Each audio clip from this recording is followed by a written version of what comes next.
Hello बच्चों, आज हम भौतिक विज्ञान कक्षा 10 2026 में जितने भी आंकिक प्रश्न आए थे उनको हल करना बेहद आसान तरीके से आपको सिखाएंगे।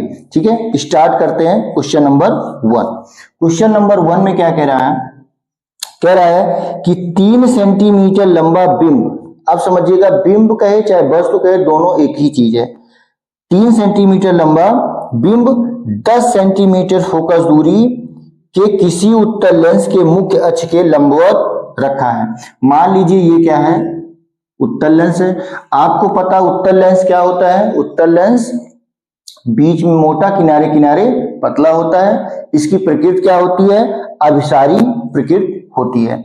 ठीक है, ये मान लीजिए बिंब है, इसकी लंबाई 3 सेंटीमीटर है और इसकी लेंस की फोकस दूरी आपको बता रखा है कि 10 सेंटीमीटर है। आगे कह रहा है कि बिंब की लेंस से दूरी 15 सेंटीमीटर है। चलो कहानी खत्म। अब हम डेटा लिख लेते हैं, चित्र को मिटा देते हैं। ठीक है, अब देखिए, जो वस्तु की लंबाई होती है उसे हम h से लिखते हैं। h बराबर हो गया 3 सेंटीमीटर। चूंकि वस्तु सीधी है इसलिए प्लस लगाएंगे, प्लस लगाने की यहाँ कोई जरूरत नहीं है। ये देखो, वस्तु से लेंस के बीच की दूरी को हम u से लिखते हैं। u बराबर हो गया 15 सेंटीमीटर। अब चिन्ह क्या होगा? प्लस की माइनस, तो लेंस की बाईं ओर है इसलिए हम क्या लगा देंगे? माइनस। उसके बाद फोकस दूरी कितनी हो जाएगी? 10। कौन सा लेंस है? उत्तल लेंस है। उत्तल लेंस की फोकस दूरी क्या होती है? धनात्मक।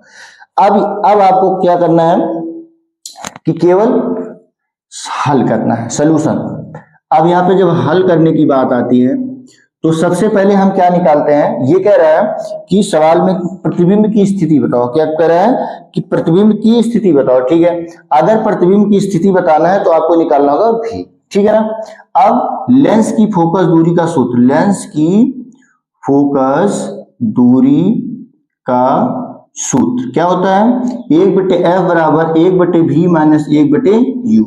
1/, ये कितना हो गया? 10 हो गया। v का मान ज्ञात करना, माइनस ये हुआ 15। ठीक, 1/10 1/v, और ये माइनस हमने आपको समझाया जैसे माइनस और माइनस का गुणा क्या होता है? प्लस होता है। वैसे माइनस और माइनस का भाग भी क्या हो जाता है? प्लस हो जाता है। तो ये भी नीचे माइनस ऊपर माइनस हो जाएगा, प्लस 1/15। ठीक है, तो इस 1/15 को इधर लाओ, तो 1/10 माइनस 1/15 बराबर 1/v, और 15 और 10 का एलसीएम होगा 30। ठीक, 30 को जब 10 से भाग देंगे 3 आएगा, और 3 का जब 1 से गुणा करेंगे तो 3 एकम 3। फिर 30 को 15 से भाग देंगे 2 आएगा, 2 का 1 से गुणा करेंगे तो 2 एकम 2। 1/v हो गया। ये हो गया 1/30 बराबर 1/v, तो v का तिरछा गुणा कर देंगे तो v बराबर आ गया 30 सेंटीमीटर। ये हो गया आपका प्रतिबिंब की स्थिति। ठीक, अब आपसे पूछा जा रहा है इसमें, ये कह रहा है कि प्रकृति तथा आवर्धन बताइए। अब अगर भी आपका प्लस में आया तो इसका मतलब होता है कि जो प्रतिबिंब बनेगा वो दाहिनी तरफ बनेगा। अब हमें अगर प्रकृति बताना है तो प्रकृति के लिए जरूरी होता है कि आप क्या करें? आप देखिए, आवर्धन का सूत्र क्या होता है?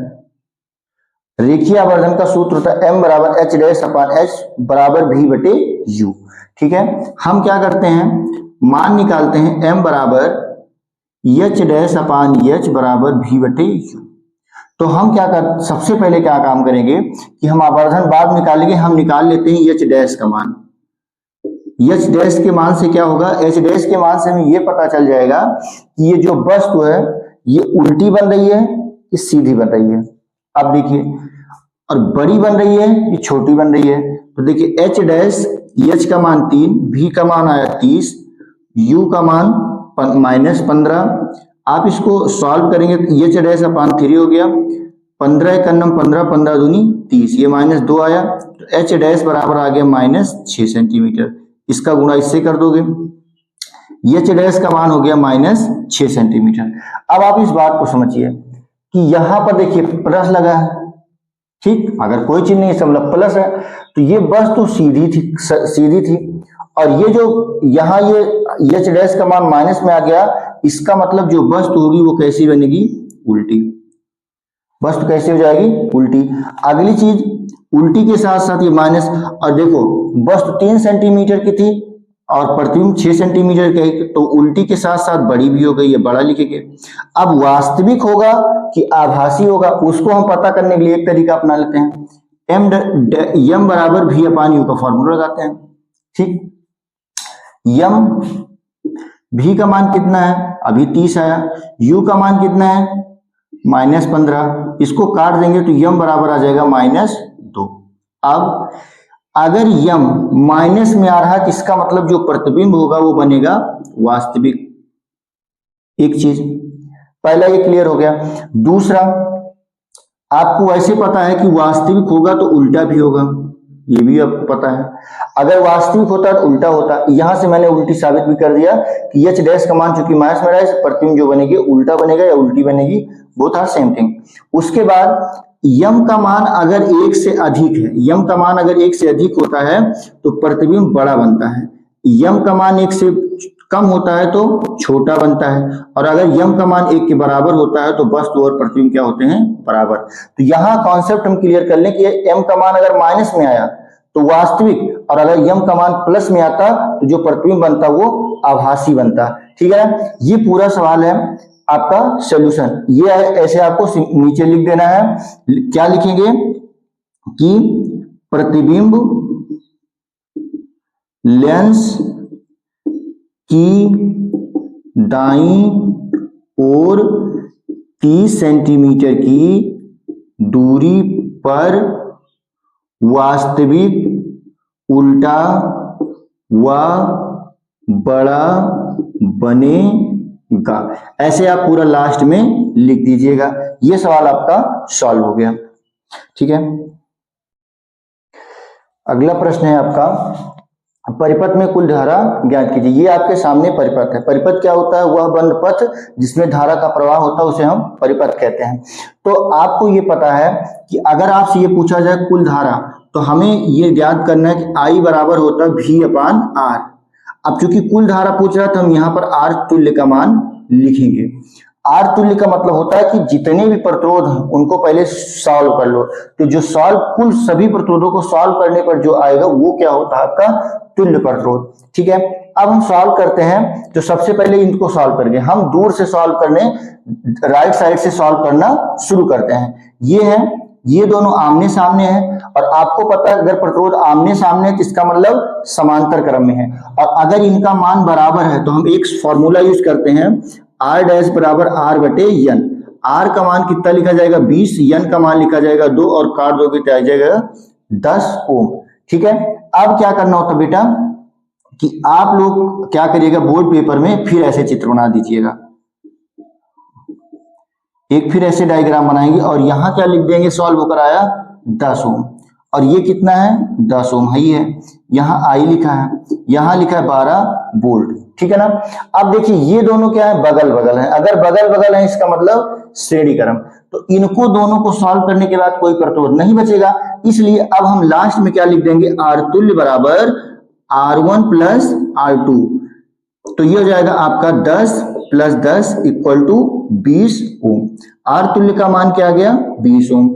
ये ओम का ओम लिखा है। प्रतिरोध क्या होता है, जो धारा के प्रवाह का विरोध करता है उसी को हम प्रतिरोध कहते हैं। अब मान लीजिए आप आई निकालना है तो V बटे R तुल्य लिखोगे।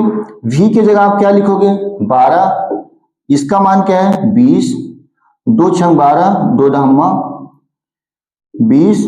अब इसको भाग देंगे तो आएगा 0.6 एम्पियर। ठीक है, धारा का मात्रक क्या होता है एम्पियर, धारा क्या होता है आवेश प्रवाह की दर को हम धारा कहते हैं। ये सवाल भी आपका सॉल्व होगा। 3, क्वेश्चन नंबर 3 में क्या कह रहा है, क्वेश्चन नंबर 3 कह रहा है कि एक 4 ओम प्रतिरोधक, तो प्रतिरोध कितना है 4 ओम का। ठीक है, उसके बाद कह रहा है से प्रति सेकंड, मतलब समय कितना है 1 सेकंड, प्रति सेकंड का मतलब 1 सेकंड 100 जूल ऊष्मा उत्पन्न करता है, मतलब H बराबर क्या हो गया 100 जूल। ठीक है, आगे कह रहा है प्रतिरोधक के सिरों के बीच विभवांतर, आपको क्या बताना है V का मान बताना है। देखिए आपको मैंने सूत्र पढ़ाए हैं कि H बराबर VI-T, दूसरा H बराबर I स्क्वायर RT, तीसरा H बराबर V स्क्वायर बटे R इंटू T। अब ध्यान दीजिएगा H कब, देखो अगर ऊर्जा की बात करें तो H की जगह आप W लिखते हो, और अगर ऊष्मा की बात करें तो आप W की जगह आप क्या लिखते हो, H लिखते हो। तो ये किसकी बात कर रहा था, उष्मा, हीट मीन्स उष्मा, तो आपने क्या किया, H लिख दिया। अब देखिए आपको दिया क्या है, आपसे भी पूछा जा रहा है, तो इस वाले सूत्र में तो भी है ही नहीं, इसका मतलब हम इसका यूज कर नहीं सकते। अगर मैं इसका देखूं तो H मुझे पता है, I हमको नहीं पता है। देखो ना I पता है, I पता नहीं है, तो हम भी कैसे निकालेंगे। लेकिन जब इस समीकरण में आओगे तो इसमें देखोगे आपको H पता है, R पता है, T पता है, केवल भी नहीं पता है। तो बहुत आसानी से आपको पता हो जाएगा, H बराबर V square upon R into T. H का मान कितना है 100, V स्क्वायर R का मान 4, T का मान 1। तो ये 100 हो गया, V स्क्वायर अपान 4, तिरछा गुणा करेंगे, देखो इसको बटे 1, देखो ये अंश था हर था, तो इसको भी अंश और हर के रूप में कर दिए। 1 का गुणा V स्क्वायर से करेंगे तो V स्क्वायर रहेगा, ये हो गया 400। तो V बराबर क्या हो जाएगा, अंडर रूट 400, और 400 का वर्गमूल क्या होता है 20। आपका आंसर क्या आ गया, 20 वोल्ट। ठीक है ना, ये सवाल आपका सॉल्व हुआ। इसी प्रकार आपका अगला जो सवाल है, सवाल नंबर 4। सवाल नंबर 4 कुछ इस प्रकार है, इसमें एक डायग्राम बना है, उस डायग्राम को हम पहले बना देते हैं फिर सॉल्व करते हैं।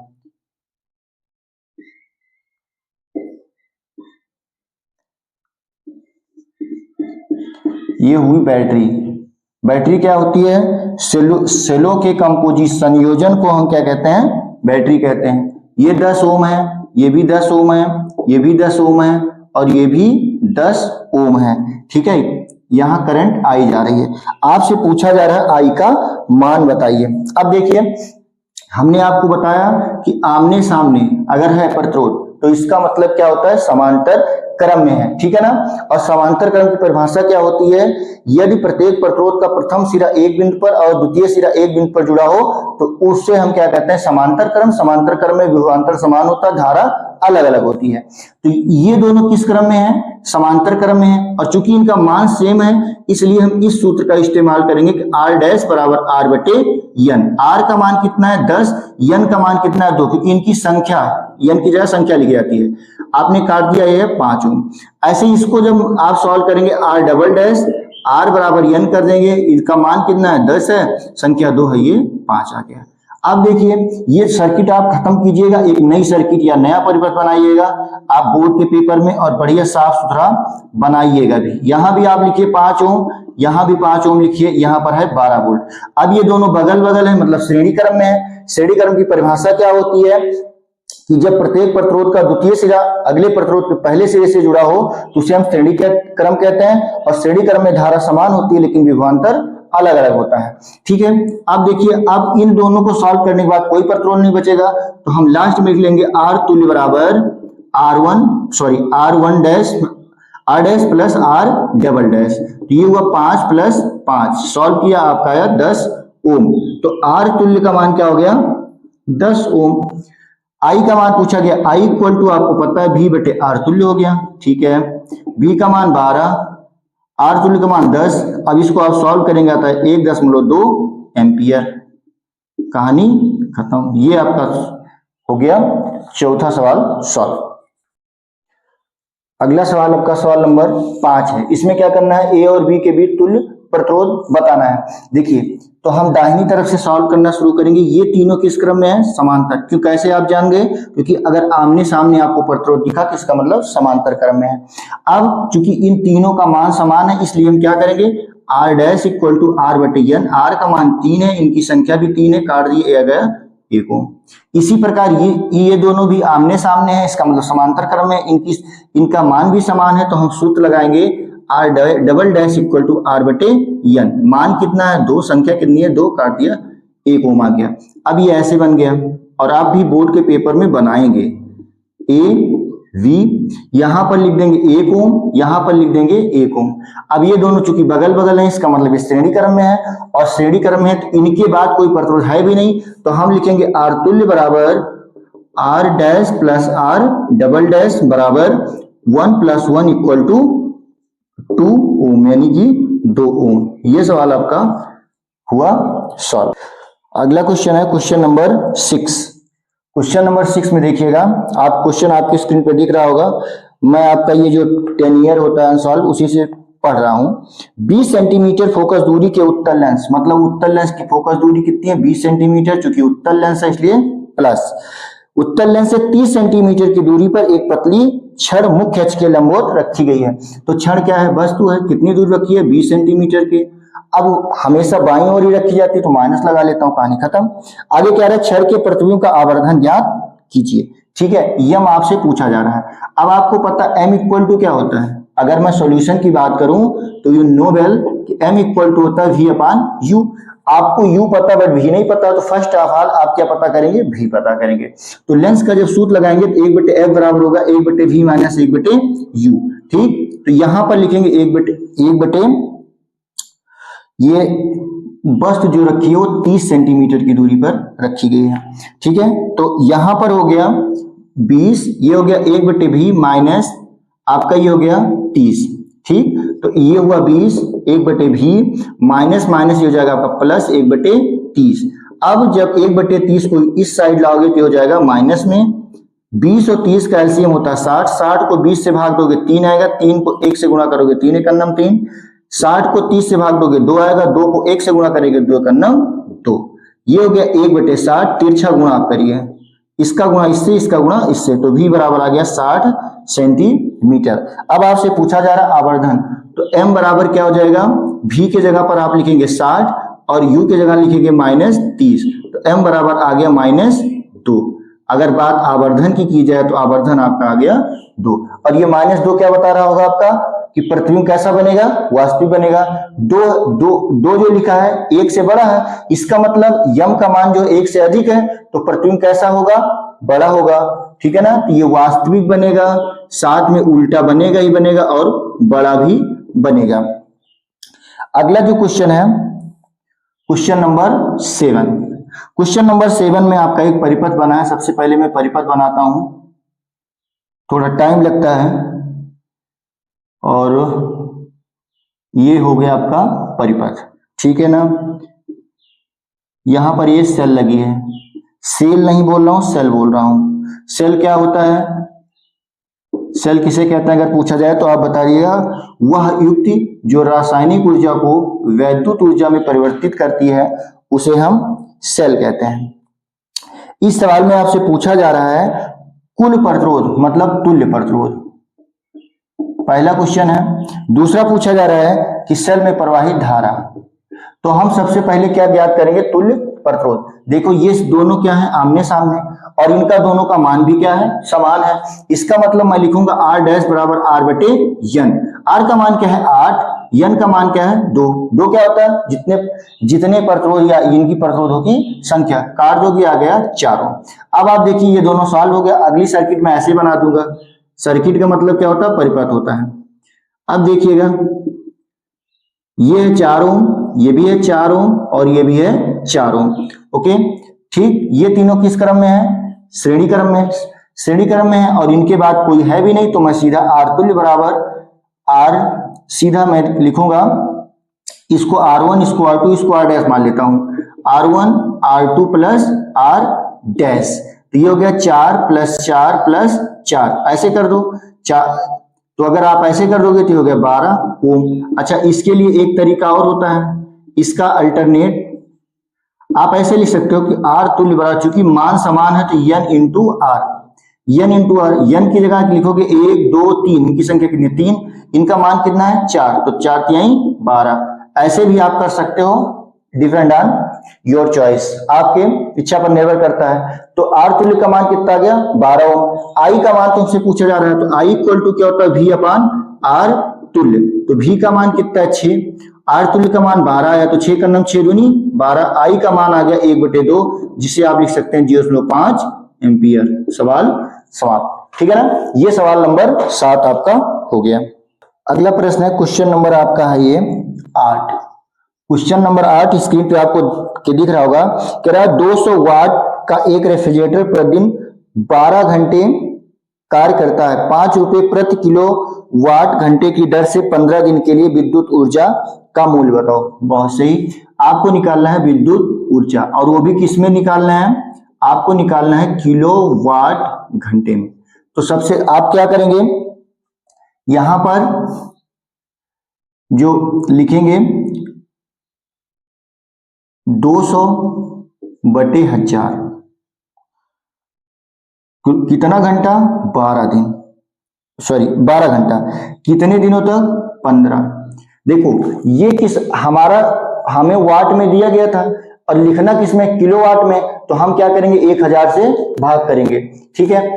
अब इसको आप सॉल्व करेंगे तो अच्छा आगे क्या कर रहे हैं, 5 रुपये प्रति, 5 रुपये प्रति है, ठीक है। तो आप क्या करेंगे, इसी में 5 से गुणा कर देंगे और सॉल्व करेंगे तो सीधा इसका आंसर आएगा, 0 0 कट गया, ये 0 कटा, 5 1 5 दूनी 10, 2 से ये कटा, और ये 12 को जब आप 15 से गुणा करेंगे तो डायरेक्ट आ जाएगा 180 रुपया। ये डायरेक्ट सवाल करने का तरीका होता है, ठीक है ना। ऐसे ही आपको सॉल्व कर देंगे। आप चाहे तो सूत्र भी लिखा जा सकता है, जैसे यहाँ लिख दे P, यहाँ पर लिख दे T, यहाँ पर लिख दे D, यहाँ पे RS, ऐसे करके फार्मूला बना देता है, लेकिन उस फार्मूले का कोई मतलब नहीं है। बस आप जानो कि अगर आपको पावर वाट में दी गई है तो 1000 से भाग करके उसके बाद सब कुछ गुणा कर दोगे, जो समय दिन घंटा दिया हो, दिन दिया हो, और जो पैसा दिया होगा उस पैसा दिया रहेगा कि क्या कहते हैं 10 रुपए पर यूनिट है या 12 रुपए पर यूनिट है, ऐसे दिया रहेगा, आप सॉल्व कर दीजिएगा।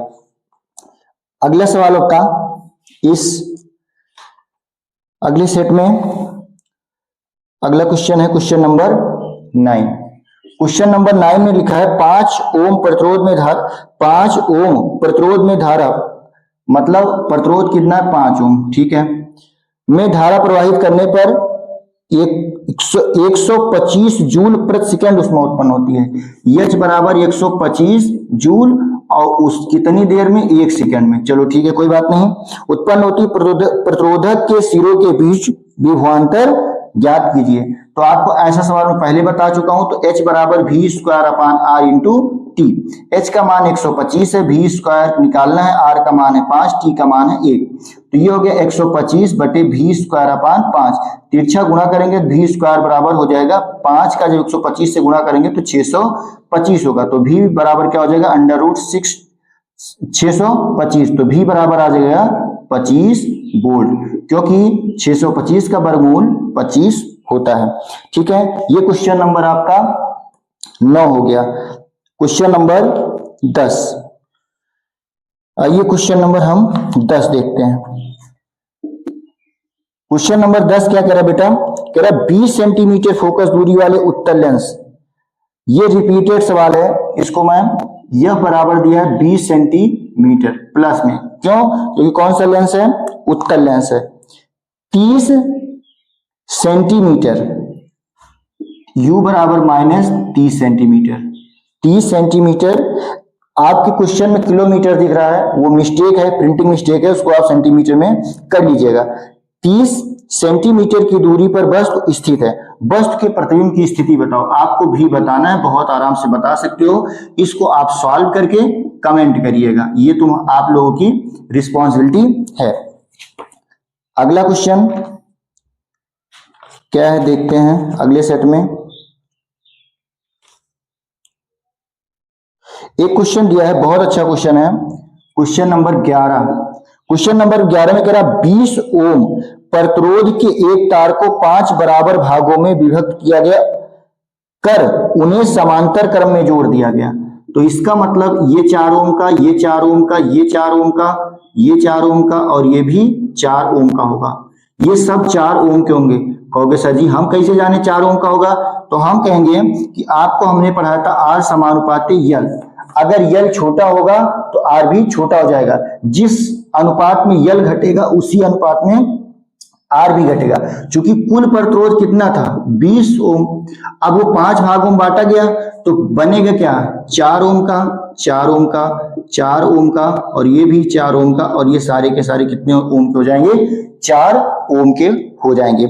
इनको आपने क्या कर दिया श्रेणी कर समांतर क्रम में जोड़ दिया। अब आपसे कह रहा है कि इसका तुल्य प्रतिरोध बताओ। तो चूंकि मान समान है इसलिए आप लिखेंगे R/N। R का मान 4 और इनकी संख्या कितनी है 5, ठीक है ना। तो इसको आप सॉल्व करेंगे 0.8 ओम आ जाएगा, ठीक है। उसके बाद कह रहा है कि संयोजन के सिरों में बैटरी से जोड़ने पर प्रत्येक प्रतिरोध प्रवाहित धाराओं में क्या संबंध है। सिंपल सा है, इसमें कोई लिखना नहीं है। इन सब में धारा समान होगी, लिख दीजिएगा धारा समान होगी। क्यों धारा समान होगी? क्योंकि इनका प्रतिरोध समान है। अगर प्रतिरोध समान है तो बैटरी जोड़ने पर सभी प्रतिरोधों में धारा भी समान जाएगी। अगला question, question number 12। Question number आपका है ये 11 होगा, क्वेश्चन नंबर 12 देखिएगा, स्क्रीन पे क्वेश्चन दिख रहा है। अब इसमें पूछा जा रहा है कि एक घर में 5 बल्ब लगे हैं, प्रत्येक बल्ब 200 वाट का है, प्रतिदिन 10 घंटे प्रयुक्त होते हैं, 30 दिन में कितनी विद्युत ऊर्जा व्यय होगी, कितना भुगतान करना होगा, प्रति यूनिट विद्युत मूल्य 7 रुपए है। तो यूनिट में आपको निकालना है, और आपको पता है चाहे यूनिट कहें और चाहे किलोवाट घंटा कहें, दोनों एक ही चीज है। हमने आपको बताया ज्यादा दिमाग लगाने की जरूरत नहीं है। सबसे पहले ये जो वाट दिया गया है 200 दिया गया है, तो इसको 1000 से भाग करोगे क्योंकि हमें चाहिए किलोवाट। अब कह रहा है रोज कितना जलाता है, 10 घंटे जलाता है। ठीक, कितने दिनों तक जलाता है, 30 दिनों तक जलाता है। और एक बल्ब थोड़ी ना है, ये तो 5 बल्ब है, तो 5 से गुणा कर दोगे। और दाम कितना है, 7 रुपया, गुणे 7 कर दोगे। 0 0 0 ये कट गया, 2 0 और 1 0 यहां मैं काट देता हूं। ठीक है, अब ये क्या हो गया, 30 को आप 2 से गुणा करेंगे तो 30 दूना 60 हो गया, ये आपका हो गया 35। कितना हो गया, 35 हो गया। ठीक है, तो 60 गुणे 35 आ गया। तो जब 60 गुणे 35 आप करेंगे तो आपका बन जाएगा लगभग कितना। इस सवाल में क्या कह रहा है कि आपको विद्युत ऊर्जा अलग निकालनी है, तो हम इस 7 को भी हटा देते हैं। 7 को मैं हटा दूंगा तो ये आपका हो जाएगा 60 गुणे 5, ये हो गया आपका 300। इसका मतलब जो बिजली का बिल आएगा वो कितने का आएगा, 300 यूनिट का।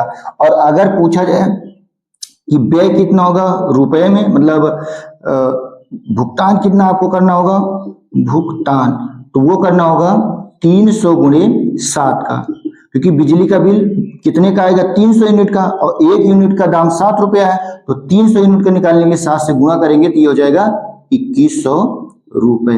ठीक है ना, क्योंकि हमको ये भी बताना था, ये अलग आपको ये अलग पूछा गया था, इसलिए हम यहाँ 7 हटाना पड़ा। अगर सीधा ये पैसा ही पूछ लेता तो आप 7 से गुणा करके आप सॉल्व कर लेते। ये हमारा आंसर हो गया। ठीक है, 2026 में जितने भी न्यूमेरिकल आए थे क्लास 10 में भौतिक विज्ञान में, वो सारे आंकिक प्रश्न सॉल्व कर दिए गए हैं। इनको बहुत अच्छे से आप समझिएगा, सॉल्व करिएगा और खुद इस प्रकार के सवाल सॉल्व करने की प्रयास कीजिएगा। नेक्स्ट वीडियो में आपको 2025 में जितने भी आंकिक प्रश्न आए थे वो सारे मैं आपको सॉल्व करवाऊंगा। Thank you.